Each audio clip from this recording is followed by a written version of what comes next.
અહીંયા દિરાવીનો video call ચાલુ છે. દિરાવી મેડમ સંતાઈ ગયા છે. દર્શન ભગવાન હાલ્યા દ્વારિકાને કાંઈ લીધો રે મણિયારા વડો મેં કે હોવે હોવે. પપ્પા હારે પ્રેન્ક કરવાના હતા. પોપટ થઈ ગયો. આજે કિચનમાં તમને અલગ ચહેરો જોવા મળશે. આ કિચન ડિપાર્ટમેન્ટ પપ્પા દિલીપ પદમાણી. ચલો એ મસ્ત કાંદા ભજીયા છે. પટ્ટી પ્લીઝ હવે આ વિડિયો જોજો. એ વગર એ તું તો ટસકે પોણી જઈ દિનાર ધમકે તો લો. ગુડ મોર્નિંગ, જય શ્રી કૃષ્ણ. ન્યૂ બ્લોગમાં વેલકમ છે. કેમ છો બધા? આઈ હોપ બધા મજામાં હશો. તો આજનો બ્લોગ અહીંયા સ્ટાર્ટ થાય છે. ચાલો જવું છે હમણાં ઓફિસે. વાગ્યા છે 2. આજે બ્લોગ થોડો લેટ શરૂ થઈ રહ્યો છે કારણ કે સવારમાં થોડું કામ હતું.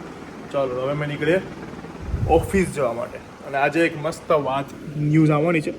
હવે શું છે એ આપણે તમારે બ્લોગ જોવો પડશે. ચાલો ચાલો હાલ ને જવું નહીં હવે બધા હાલો આ બધું પેક કર. 2 વાગી ગયા છે અને આજે મસ્ત પીછા કેવા હાલે છે. બધા હાલ ખાઈને ઊંઘ આવે. દાળ ભાત ખાતા છે એટલે ચાલ માથું દુખે વળો.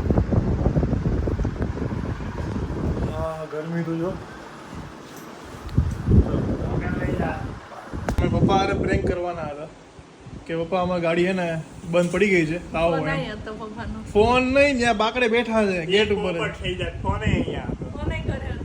એવું છે પણ ને બાકડે ગેટ નહીં. તમે ગેટે ગાડી ઉભી રાખીને ફોન કરવાના હતા. મેં કીધું પછી બહાર આવે ને પપ્પાને કહું જો પ્રેન્ક કર્યો તમારી યાદ. પણ ત્યાં જ બેઠા હતા સીધા ખાટલે.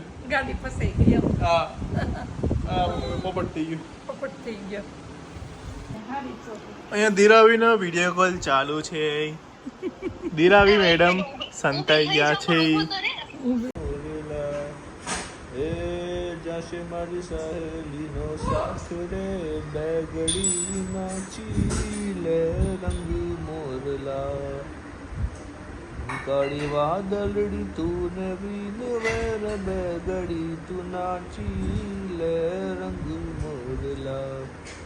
એ જાશે મારી સહેલીનો સાથ રે બેગડી નાચી લે રંગ મોરલા.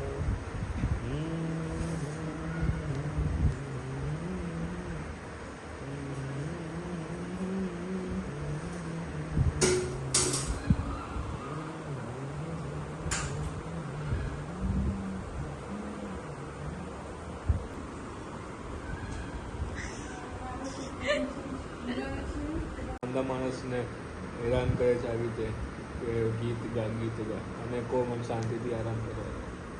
કો જરા જે વિડીયો ઉતારે છે વિશ્વ જલ્દીથી સારો થઈ જવું. દુઆ કરજો, પ્રાર્થના કરજો. દુઆ નહીં પ્રાર્થના કરજો, બરાબર? બાય. જે ગાતો તો તે ગા વાંદરા જેવો નહીં કર.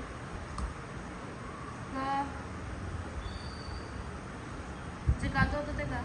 ના ગાને યાર. માંદા માણસને સુવા દે ને. તો તું પોતે જ ગાતો હતો ત્યારે ગા.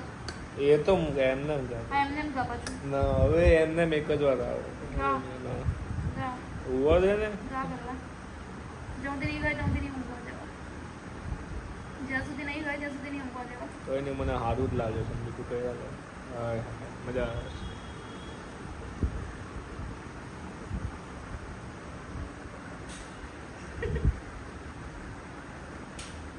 चल ले गाने यार भाव खाया करते हो. ઓય માથામાં પગ નહીં માર. गा जल्दी गा गा. રાજસ્થાનની ધરતીમાંથી તમે હાલતા હાલતા હાલતા હાલતા આવો એટલે પહેલો પ્રદેશ આવે ઉત્તર ગુજરાત.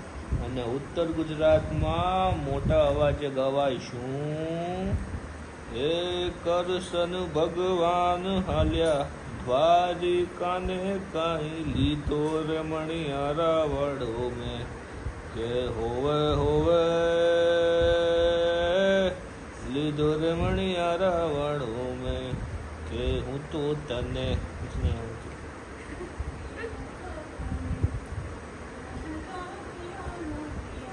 ખોટા લિરિક્સ ના આવડે તો નહીં ગાવા, લોકોને ખોટા લિરિક્સ નહીં સમજાવવા. ઓકે, તો વાગ્યા છે સાંજના 6:30 અને અહીંયા વિડીયો કોલ ચાલુ છે. આ ચોટલીવાળી છે જો. ઓકે, વાતો કરો તમે.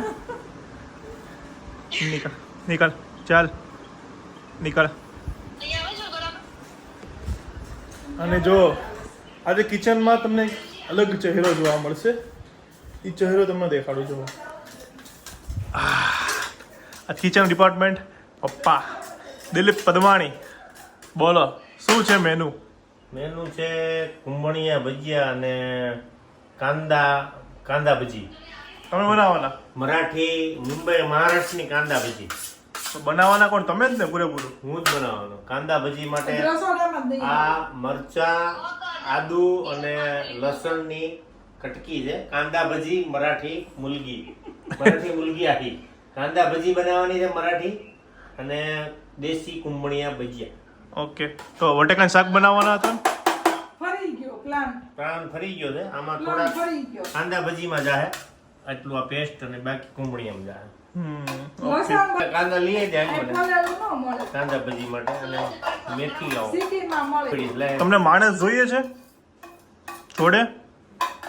કોને? તમારે કોઈ ન જોઈ મારે. પાકું ને? ઓકે, ખાલી વસ્તુ ઉંબાવવા માટે. લાવ હાલો કાંદા લેતી આય. કિચનનો રૂલ છે બનાવે ને સાફ કરી નાખવાનો.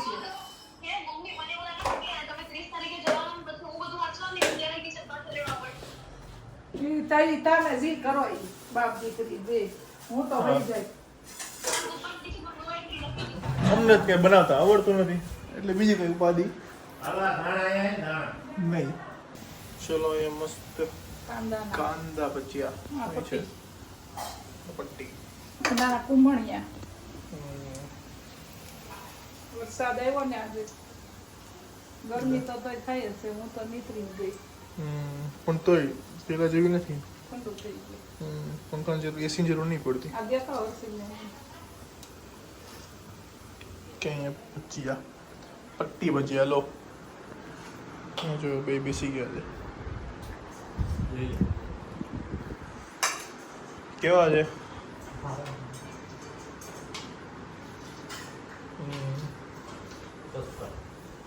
ચલો તમે બેસી જાઓ મમ્મી. હા લઈ જા. સોવાનું હોય તો ખમ નહીં હાલ છે.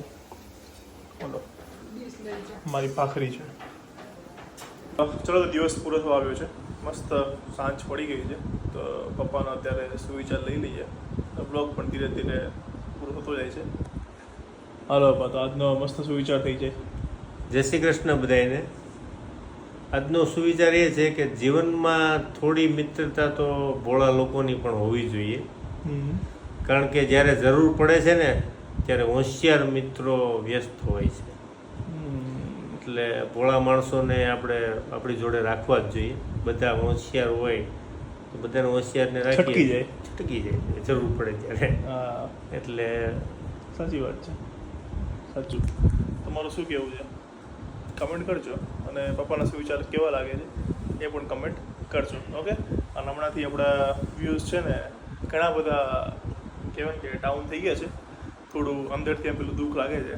તો યાર જો બ્લોગ સારા લાગતા હોય ને તો પ્લીઝ શેર કરજો. અમે તમને નવું પીરસવાનો ટ્રાય કરતા જ રહીએ છીએ. થાય છે એવું કે દિરાવી 10 દિવસ અહીંયા 10 દિવસ રોજ હોય છે અને હું પણ મારા કામમાં ઘણી જગ્યાએ બિઝી હોઉં છું એટલે બ્લોગ પ્રોપર હમણાં શૂટ નથી કરી શકતા. પણ થોડો ટાઈમ આપો. એકવાર બધું પ્રોપર આમ સેટ થઈ જશે ને પછી વાંધો નહીં આવે. એટલે બસ ત્યાં સુધી તમે ચોટેલા રહેજો અને બ્લોગ પ્લીઝ શેર કરતા રહ્યો એટલે અમારા જે ચેનલ જે લેવલ પર હતી ને લેવલ પર આપણે પાછા આવી જઈએ. ઓકે. હાલો હવે આપણે વાંચી લઈએ બધાની કમેન્ટ્સ. અમે ક્યારેય કમેન્ટ્સ નહીં ભૂલીએ કારણ કે તમે લોકો જે કમેન્ટ કરો છો એ જ અમારા માટે એક ઇમ્પોર્ટન્ટ એ વસ્તુ. શું કામ છે કે કમેન્ટ તો નાની હોય પણ આપણે વિડીયો જોતા હોય અને કોઈકને તમે કમેન્ટ કરવા જાઓ ને એ તમે એફર્ટ નાખો છો એની અમે એક વેલ્યુ એક રિસ્પેક્ટ કરીએ છીએ. તો એટલા માટે અમે એવરી વિડીયોમાં છે ને કમેન્ટ્સ રીડ કરીએ છીએ. બધા વિડીયોમાં નથી થતી ક્યારેક પણ જ્યારે પણ હોય 10 થી 2-3 વિડીયોમાં જ નહીં થતી હોય, બાકી બધા વિડીયોમાં અમે કમેન્ટ રીડ કરી જ લઈએ છીએ. તો ચાલો આજની આપણે કમેન્ટ્સ રીડ કરી લઈએ. સુનિલ મકવાણા, રમેશ, જય માતાજી દીપભાઈ, કેમ છો? મજામાં. હું તમારા ડેઈલી વિડીયો જોઉં છું. હું તમારો બિગ ફેન છું. કચ્છથી. જય માતાજી. શું નામ છે? સુનિલ. સુનિલભાઈ, થેન્ક યુ સો મચ. અને આમને અમારો બ્લોગ જોતા રહેજો. બોલો અપ્પા, બીજી કમેન્ટ થઈ જાય. બીજી કોમેન્ટ છે પ્રાપ્તિ જાદવ. પ્રાપ્તિ જાદવ છે ને એ નેશનલ પ્લેયર છે, હા, એને કોમેન્ટ કરેલી. ને આઈ એમ પ્રાપ્તિ જાદવ. આ કોમેન્ટ અંકલ માટે છે. First all thank you so much for you motivation. તમારા બધા જ સુવિચારથી મને બહુ જ મોટિવેશન મળે છે, કેમ કે હું એશિયન પ્લેયર છું અને જેવા તમારા સુવિચાર લાઈક મારી લાઈફમાં બી બહુ જ અપ્સ એન્ડ ડાઉન આવે છે, બટ તમારા વ્લોગના સ્પેશિયાલિટી સુવિચાર મને બહુ જ મોટિવેટ કરે છે. Thank you. અને આગળ આવા જ સુવિચાર તમે કહેતા રહીજો. થેન્ક યુ પ્રાપ્તિ. All the best. તમે આ એશિયન ગેમ્સની અંદર આગળ વધતા રહ્યો એવા અમારા અંતરથી આશીર્વાદ. અને આપણું ઇન્ડિયાનું અને આપણા ગુજરાતનું નામ રોશન કરો એવી તમને શુભકામનાઓ અને ફ્યુચર માટે બેસ્ટ ઓફ લક. અમારા વિડીયોઝ જોવો છો એ અમારા સૌભાગ્યની વાત છે કે એક નેશનલ પ્લેયર અમારા વિડીયોઝ જોવે છે, એના માટે thank you so much. Third comment Shruti Patel. દીપભાઈ, તમારા વ્લોગ હું રોજ જ જોઉં છું. મને તમારા વ્લોગ એક દિવસ ના જોઉં તો ગમતું નથી. આમ સૂનું લાગે. હું એક મેકઅપ આર્ટિસ્ટ છું. બહુ જ ઓર્ડરમાં કામ બીજી હોય તો કોઈ વખત એવું બને કે ના જોઈ શકું, પણ વ્લોગ બીજા દિવસે જોઈ રહેવાય છે. ના ક્યારેય ન જોઉં ને તો મને એમ થાય કે આજે વ્લોગ જોયા જ નથી. થેન્ક યુ સૃષ્ટિબેન. તમે તમારા એટલા બિઝી સ્કેડ્યુલમાંથી પણ કામ કરી પાર્લરના કામમાંથી ટાઈમ કાઢીને જોવો છો, તો થેન્ક યુ વેરી મચ. અને બીજા ઘણા બધા લોકોની કમેન્ટ મેં વાંચી હોય છે, તો જે લોકો કમેન્ટ નથી કરતા એ લોકો મને ખબર છે કે બહુ જ બિઝી સ્કેડ્યુલ બધાના હોય, એમાંથી ટાઈમ કાઢીને મારા બ્લોગ જોવો છો એના માટે thank you so much. Okay, તો ચાલો આજનો બ્લોગ અહીંયા આપણો ફિનિશ થાય છે. સારો લાગ્યો તો તમને ખબર જ છે શું કરવાનું છે. હું આજથી નહીં કહું કે શું કરવાનું છે, બસ તમે તમારા મનથી કરી દો. ઓકે, મળીએ કાલે એક મસ્ત મજાના બ્લોગ સાથે. ત્યાં સુધી ખુશ રહેજો, ખુશ રહેવા દેજો. જય શ્રી કૃષ્ણ.